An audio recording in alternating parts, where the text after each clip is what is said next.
आज की इस गहन चर्चा में हमारे सामने आर्टिकल्स, हिस्टोरिकल डॉक्यूमेंट्स और कुछ बहुत ही इंटरेस्टिंग रिसर्च पेपर्स का एक पूरा स्टैक रखा है। हाँ, काफी सारी इन्फॉर्मेशन है इसमें। बिल्कुल। और इन सभी सोर्सेस को खंगालने का हमारा मिशन ना बहुत क्लियर है। क्योंकि देखिए, अक्सर हिस्ट्री की किताबों में हम जिन महापुरुषों के बारे में पढ़ते हैं, राइट। उन्हें एक संत या एक परफेक्ट मूर्ति की तरह पेश किया जाता है। पर आज हम इस इमेज को थोड़ा तोड़ने वाले हैं।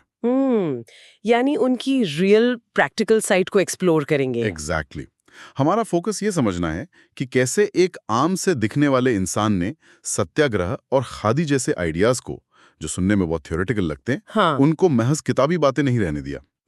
उसने इन आइडियाज को एक ऐसे प्रैक्टिकली काम करने वाले हथियार में बदल दिया जिसने उस टाइम के सबसे पावरफुल ब्रिटिश एम्पायर की जड़ें हिला दी थी। हम बात कर रहे हैं महात्मा गांधी की। सही कहा। तो इन डॉक्यूमेंट्स के थ्रू हम ये डिकोड करेंगे कि उनका जो नॉन वायलेंट रेजिस्टेंस और सेल्फ रिलायंस यानी स्वावलंबन का जो मॉडल था, वो एक्चुअल में काम कैसे करता था। चलिए इसको थोड़ा विस्तार से समझते हैं।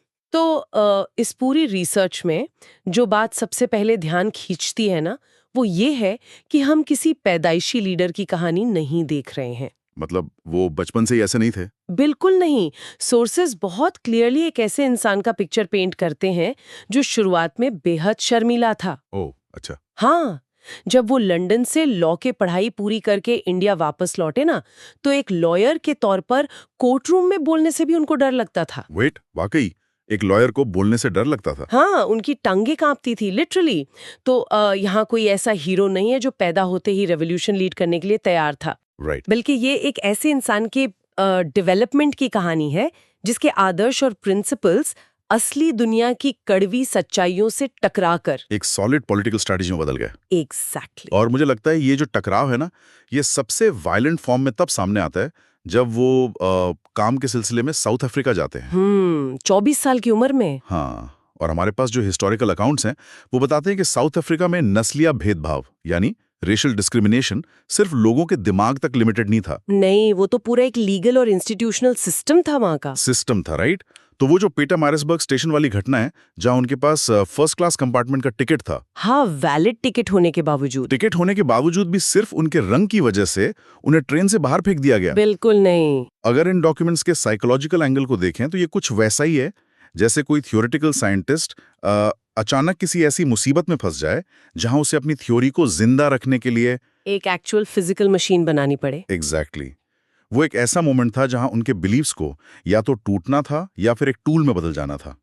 ट्रेन की उस घटना ने सच्चाई के कॉन्सेप्ट को एक एक्शन में बदल दिया। हाँ, और यहाँ सबसे दिलचस्प बात यह है कि वो टूल या हथियार कैसा था। ट्रेन की उस घटना के बाद उन्होंने लगभग 20 साल साउथ अफ्रीका में बिताए। 20 साल, वाओ। हाँ, और वो 20 साल एक तरह से उनकी पॉलिटिकल लैबोरेटरी बन गए थे। देखिए, प्रैक्टिकली सोचिए, जब कोई पावरफुल सिस्टम आप पर जुल्म करता है तो उनके पास सेना होती है, हथियार होते हैं। राइट, पावर उनके पास होती है। अगर सामने वाले के पास तोप है और आप तलवार लेकर जाएंगे तो रिजल्ट तो पहले से ही तय है ना। तो ऑब्वियस सी बात है, वही जीतेंगे। तो गांधी जी ने इस पूरे मैथ को ही रिजेक्ट कर दिया। भेदभाव का जवाब हिंसा से देने के बजाय उन्होंने नैतिक बल यानी मॉरल फोर्स को एक सिस्टमैटिक टूल बना दिया जिसे कोई आम इंसान यूज कर सके, और इसी को उन्होंने सत्याग्रह का नाम दिया। यानी सत्य और अहिंसा की ताकत। पर ये कोई चुपचाप बैठने वाली पीस नहीं थी। बिल्कुल नहीं, ये बहुत एक्टिव और इनफैक्ट एक आक्रामक मॉरल स्ट्रैटेजी थी। मुझे ना इसको समझने के लिए मार्शल आर्ट्स, स्पेशली जूडो का एग्जांपल देना बड़ा सही लगता है। ओ, कैसे? देखिए, जूडो में आप ओपोनेंट की भारी ताकत या उसके वजन को अपनी ताकत से मैच करने की कोशिश नहीं करते। अच्छा। बल्कि आप ओपोनेंट की पावर और उसकी स्पीड को उसी के खिलाफ यूज करके उसे आउट ऑफ बैलेंस कर देते हैं। अरे हाँ, ये एनालॉजी बहुत फिट बैठती है ना? सत्याग्रह भी कुछ ऐसा ही था। ये ऑपरेसर को वायलेंस का जवाब वायलेंस से देकर उसको जस्टिफाई नहीं करने देता, बल्कि ये ऑपरेसर को उसकी ही ब्रुटैलिटी के आगे एक्सपोज कर देता है। सही बात है। जब कोई बिना हाथ उठाए बहुत शांति से लाठियां खाता है ना, तो मारने वाले की जो फिजिकल स्ट्रेंथ है वही उसकी सबसे बड़ी मॉरल वीकनेस बन जाती है। और उस ऑपरेसर के पास इस मॉरल अनबैलेंस का कोई काउंटर नहीं होता। साउथ अफ्रीका में इंडियंस के राइट्स के लिए लड़ते हुए उन्होंने इसी टेक्निक को रिफाइन किया। इन पेपर्स में क्लियर लिखा है कि सत्याग्रह काम कैसे करता है। इसमें 2 स्टेप्स थे। वो 2 स्टेप्स क्या थे? पहला, जो भी अनफेयर लॉ है उसको मानने से साफ इनकार कर देना, और दूसरा, उस इनकार के बदले जो भी सजा मिले उसे बिना किसी वायलेंस के खुले आम एक्सेप्ट करना। राइट। ये प्रोसेस ना उस शोषक के दिमाग में और उसे देखने वाले पूरी सोसाइटी के दिमाग में एक बहुत डीप साइकोलॉजिकल क्रैक पैदा कर देती थी। ये तो हुई साउथ अफ्रीका में बनी इस टेक्निक की बात। पर अब नैरेटिव में आगे बढ़ते हैं। असली पिक्चर तब खुलती है जब 1914 में गांधी जी इंडिया आते हैं और ये टेक्निक एक नेशनल लेवल पे अप्लाई होती है। हाँ, वहां से स्केल पूरा बड़ा हो गया। इंडियन नेशनल कांग्रेस के लीडर बनने के बाद स्वराज की डिमांड शुरू हुई। पर बात अब सिर्फ लॉज का प्रोटेस्ट करने की नहीं थी, अब स्व अवलंबन यानी सेल्फ रिलायंस का इकोनॉमिक्स भी इसमें जुड़ गया था। बिल्कुल, खादी और असहयोग आंदोलन। पर यहाँ मेरे दिमाग में ना एक पुशबैक आता है, एक बहुत बेसिक सा डाउट जो किसी को भी हो सकता है। कैसा डाउट? देखिए, 1920 से 1922 के बीच नॉन कोऑपरेशन मूवमेंट यानी असहयोग आंदोलन चला। गांधी जी ने लोगों से कहा कि ब्रिटिश सामान, उनके स्कूल्स, कोर्ट्स, सबका बॉयकॉट करो। हाँ, वही अपील थी उनकी। और इसके बदले हर इंडियन से चरखा चलाने और खादी पहनने को कहा गया। अब लॉजिकली सोचिए, क्या सच में चरखा चलाने और कपड़े बुनने से इतने विशाल ब्रिटिश एम्पायर की नींव हिल सकती थी? सुनने में तो काफी स्मॉल स्टेप लगता है, राइट? वही तो, एक तरफ उनके पास इंडस्ट्रियल और मिलिट्री पावर थी और आप उसको हाथ से बने धागे से चैलेंज कर रहे हो। करोड़ों लोग क्यों अपना पैसा खर्च करके खुरदरा कपड़ा पहनेगा? अगर हम इसको थोड़ा मैक्रो लेवल पर यानी बड़े पैमाने पर देखें तो ये सिर्फ एक इमोशनल अपील नहीं थी, ये सीधा ब्रिटिश इकोनॉमी पर स्ट्राइक था। ओह, कैसे? इन रिसर्च पेपर्स में ब्रिटिश मर्केंटाइल इकोनॉमी का स्ट्रक्चर बहुत क्लियरली एक्सप्लेन किया गया है। सोचिए, अंग्रेजों का इंडिया पर कब्जा करने का मेन मकसद सिर्फ पॉलिटिकल थोड़ी था, वो प्योरली इकोनॉमिक था। हाँ, पैसों का खेल था पूरा। हाँ, से रॉ कॉटन यानी कच्चा कपास बहुत ही सस्ते दाम पर खरीदते थे, फिर उसको शिप्स में भरकर इंग्लैंड के मैनचेस्टर और लैंकाशायर की बड़ी बड़ी टेक्सटाइल मिल्स में भेजते थे। और वहां से कपड़ा बनकर वापस आता था। हाँ, और वही फिनिश्ड कपड़ा इंडिया के बाजारों में वापस आकर लाखों लोगों को भारी प्रॉफिट पर बेचा जाता था। यानी इंडिया उनके लिए कच्चे माल का सोर्स भी था और आखिरी मार्केट भी। मतलब हमारा ही पैसा एक साइक्लिक सिस्टम के थ्रू हमारे देश से बाहर निकल रहा था। सही पकड़ा आपने। और जब गांधी जी ने खादी को प्रमोट किया और चरखा चलाने को बोला, तो वो इसेंशियली इस पूरे इकोनॉमिक एक्सप्लॉयटेशन के साइकिल को बीच से तोड़ रहे थे। ये तो प्रोडक्शन को डिसेंट्रलाइज करना हो गया। बिल्कुल, खादी सिर्फ एक कपड़ा नहीं था, चरखा चलाना ब्रिटिश सप्लाई चेन और रेवेन्यू को चोक करने का प्रैक्टिकल तरीका था।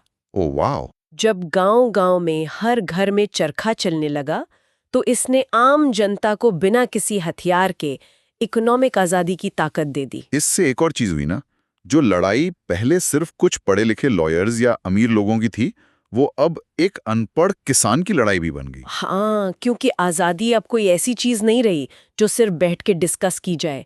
हर दिन चरखा चलाना, फिजिकली उस मूवमेंट का हिस्सा बनना था। यहाँ सेल्फ रिलायंस का एक्चुअल प्रैक्टिकल मीनिंग समझ आता है।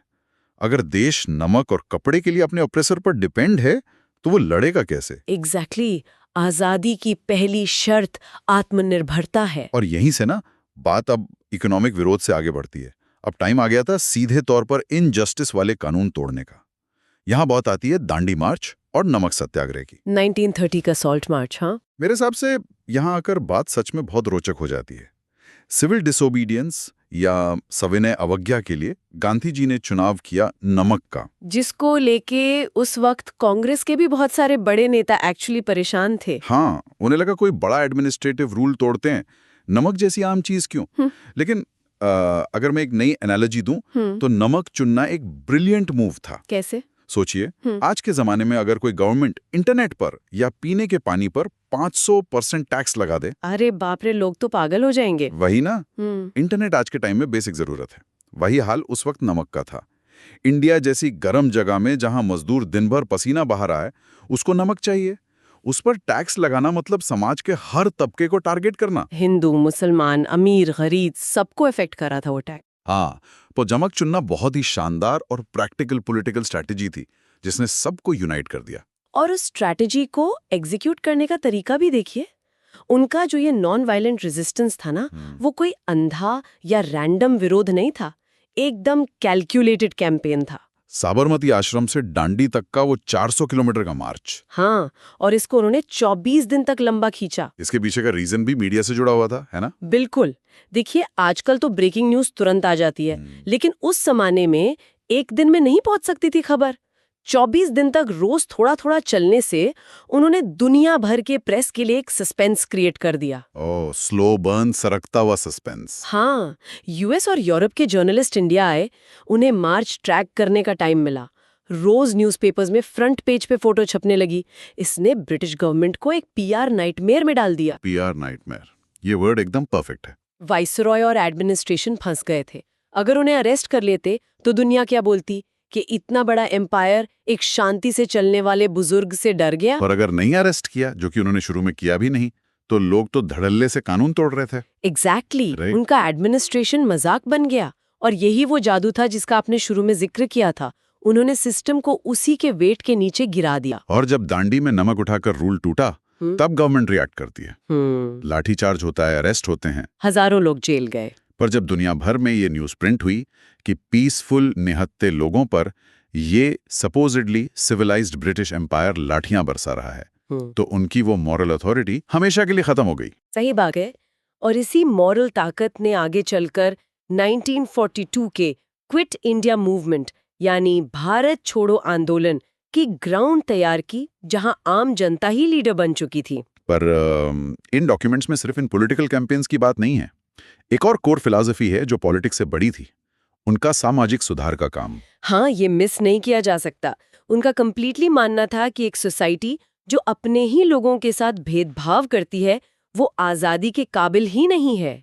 अनटचेबिलिटी या छुआछूत के खिलाफ उनकी लाइफ लॉन्ग फाइट। बिल्कुल, उनके लिए सोशल यूनिटी और इंटरफेथ हार्मनी पॉलिटिकल आजादी से उतनी ही जुड़ी थी, शायद उससे ज्यादा इंपॉर्टेंट थी। लेकिन यही वो पॉइंट है जहां हिस्ट्री का सबसे बड़ा ट्रेजेडी हम देखते हैं। जिस इंसान ने पूरी जिंदगी वायलेंस के खिलाफ एक नया फ्रेमवर्क बनाया, उनका अंत उतना ही वायलेंट था। हाँ, कर दी गई एक पीसफुल लाइफ का अचानक एंड। लेकिन उनके जाने के बाद उनकी लेगेसी अचानक से एक ग्लोबल फ्रेमवर्क बन गई। और ये सवाल उठता है यहाँ पर, इस सब का आखिर मतलब क्या निकलता है? एक व्यक्ति जो 1800 में पोरबंदर जैसी छोटी सी जगह में पैदा हुआ, उसके विचार आगे चलकर दूसरे कॉन्टिनेंट्स पर सिविल राइट्स मूवमेंट्स का ब्लूप्रिंट कैसे बन गए? इससे एक बहुत बड़ा और जरूरी सवाल उठता है, जो मैं एक्सप्लेन करती हूँ। देखिए, अहिंसा और सत्याग्रह सिर्फ भारत आजाद कराने के कॉन्टेक्स्ट तक लिमिटेड नहीं थे। ये किसी भी अनजस्ट और एक्सप्लॉयटेटिव सिस्टम को चैलेंज करने का एक यूनिवर्सल टूलकिट बन गए थे, जिसे बाद में MLK जूनियर ने यूज किया। हाँ, अमेरिका में मार्टिन लूथर किंग जूनियर ने रेशियल सेग्रीगेशन के खिलाफ वही अहिंसक तरीके अपनाए, और साउथ अफ्रीका में नेल्सन मंडेला ने अपार्थाइड के खिलाफ लड़े। उन्होंने देखा कि पावर और खौफ को कैसे हराना है। खौफ को खत्म करना ही सबसे बड़ा प्रोटेस्ट है। एग्जैक्टली। तो इस पूरी चर्चा को अगर मैं समराइज करूं, तो हमने एक ऐसे शर्मीले लड़के की जर्नी देखी जिसने साउथ अफ्रीका की कड़वी सच्चाइयों से टकराकर विरोध का नया तरीका खोजा, फिर खादी और नमक मार्च से सेल्फ रिलायंस का आइडिया स्प्रेड किया और दुनिया के लिए एक अमर लेगेसी छोड़ दी। बिल्कुल। लेकिन इन सोर्सेज और आज की इस गहन चर्चा को खत्म करने से पहले मेरे दिमाग में एक आखिरी प्रोवोकेटिव थॉट आ रहा है, जो मुझे लगता है हम सबको सोचना चाहिए। वो क्या है? देखिए, गांधी जी ने चरखा और खादी का इस्तेमाल करके उस जमाने के सबसे बड़े पॉलिटिकल और इकोनॉमिक एम्पायर का प्रैक्टिकली विरोध किया था। वो उनकी सेल्फ रिलायंस थी। यह हमारी लाइफ पर अब किसी एक देश या मिलिट्री का कब्जा नहीं है। आज हमारी डेली चॉइसेस पर बड़े एल्गोरिदम्स, डिजिटल मोनोपोलीज और डेटा सर्वेलेंस का कब्जा होता जा रहा है। बहुत डीप पॉइंट है ये। तो ऐसे में अगर हम इन हिस्टोरिकल सोर्सेज से सीख लें, तो आज के संदर्भ में हमारा स्वराज्य और हमारा चरखा क्या होगा? आज के डिजिटल मोनोपोलीज के टाइम में डिजिटल सेल्फ रिलायंस कैसे हासिल